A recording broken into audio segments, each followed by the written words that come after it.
Now, what is the best way to be an example of positive peer pressure? Let yourself remember and act in many ways like you used to in grade 2, and have a grade 2 attitude where you had no fear of failure. None. You wanted to volunteer. You wanted to try. You wanted to answer questions. You wanted to ask questions. No fear of failure. Grade 2 attitude. The best way to be an example of positive peer pressure. Now, what's the best thing about grade 2? Take a field trip that allows you to see the enthusiasm of second graders. Because you had no fear of failure.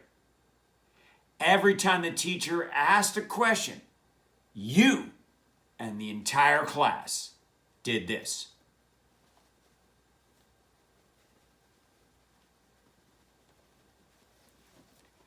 Pick me. Oh, come on, pick me. Remember how excited you were to learn in grade 2? Come on. I mean, for you, education was a game show. What was the prize, Andy? Learning. And that's a prize you can take home every night and put it on the fridge with magnets. It was awesome. But there was one challenge, wasn't there? Remember how tired your arm would get halfway through a day of class? So you had to use your other arm to hold it up? Come on. You had to use your desk? Pick me. You ever use your head? Come on. Do you ever do the reverse headlock? Pick me. Oh, come on, pick me. You were so excited to do this. Now, get your hand up in my program means 3 things. 3 things I want you to keep from your grade 2, second grade life, and keep it in your middle school, high school life. I summarize these points with one powerful body action.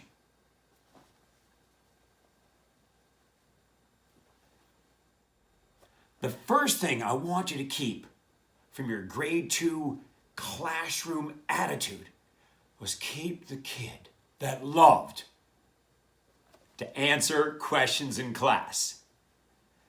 Now I know there's one big challenge answering a question in class. There's a chance you could be wrong. I must be honest. We're not a big fan of being wrong in front of other people.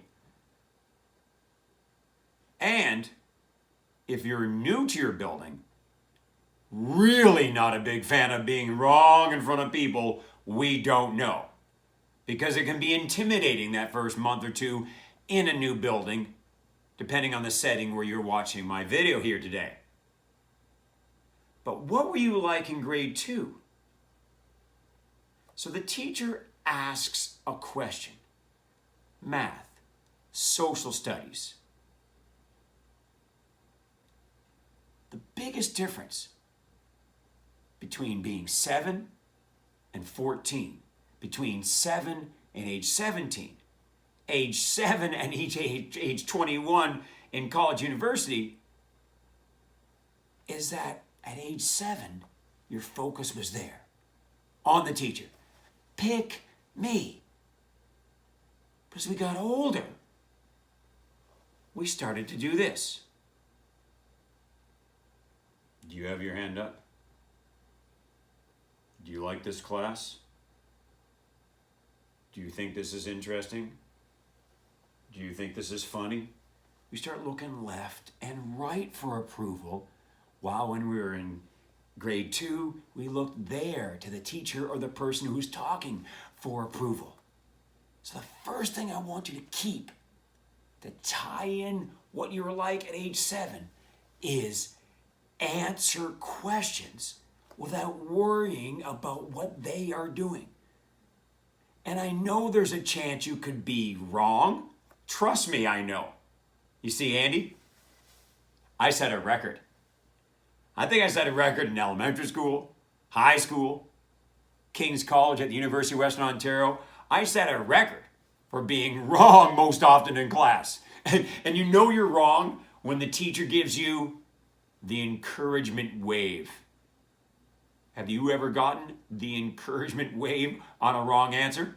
I'll give you an example. So when I was at King's University College, now part of Western University here in London, where I'm from,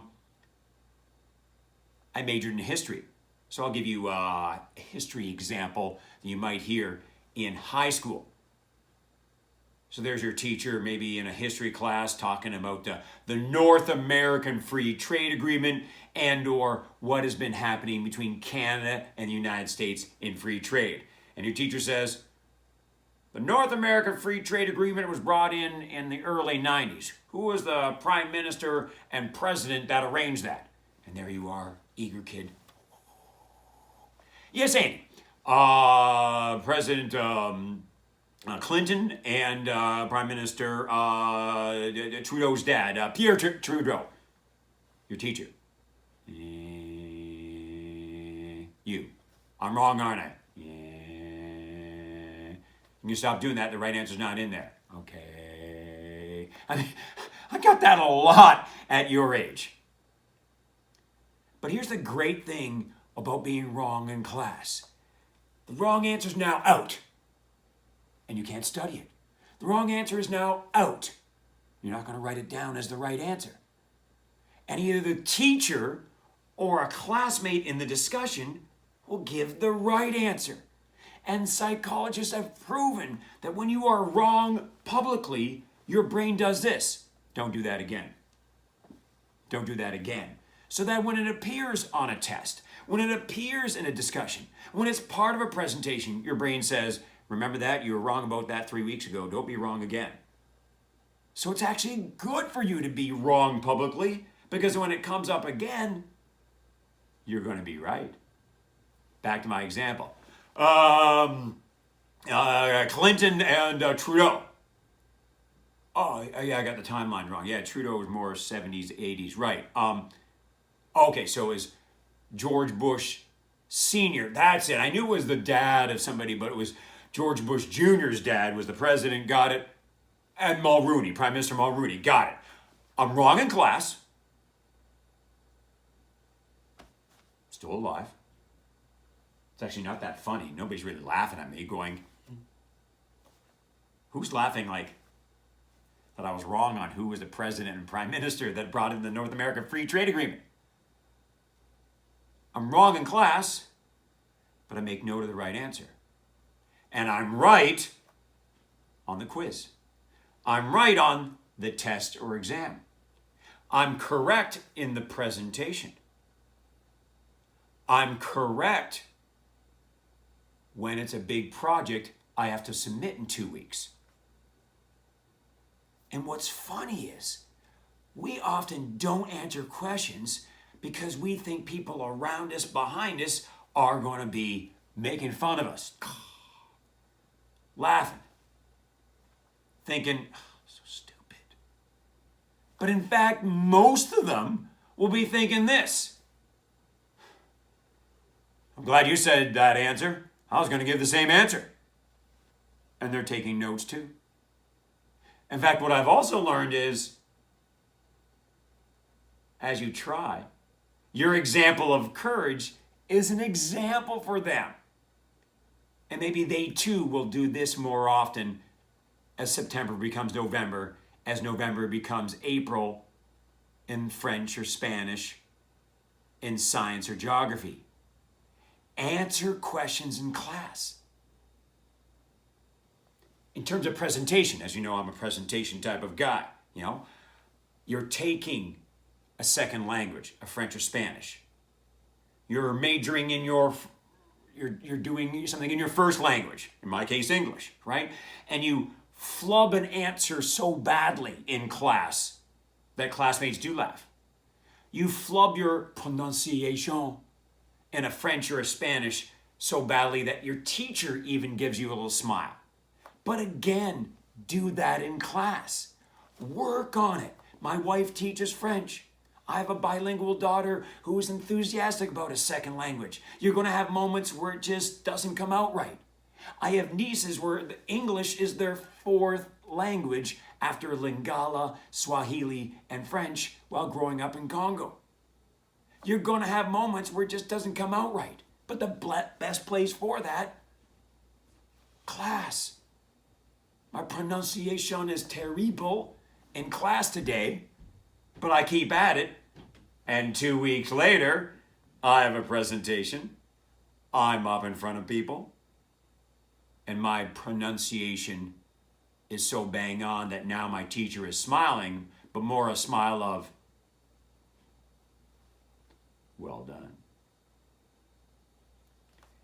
In something like an English or a history or where I have to express myself in my first language, in my case English, again, I don't word it so well when we begin our discussions, but a week later when we continue and I give a point on a book, my thought on a concept in history, and you actually notice that some people are doing this.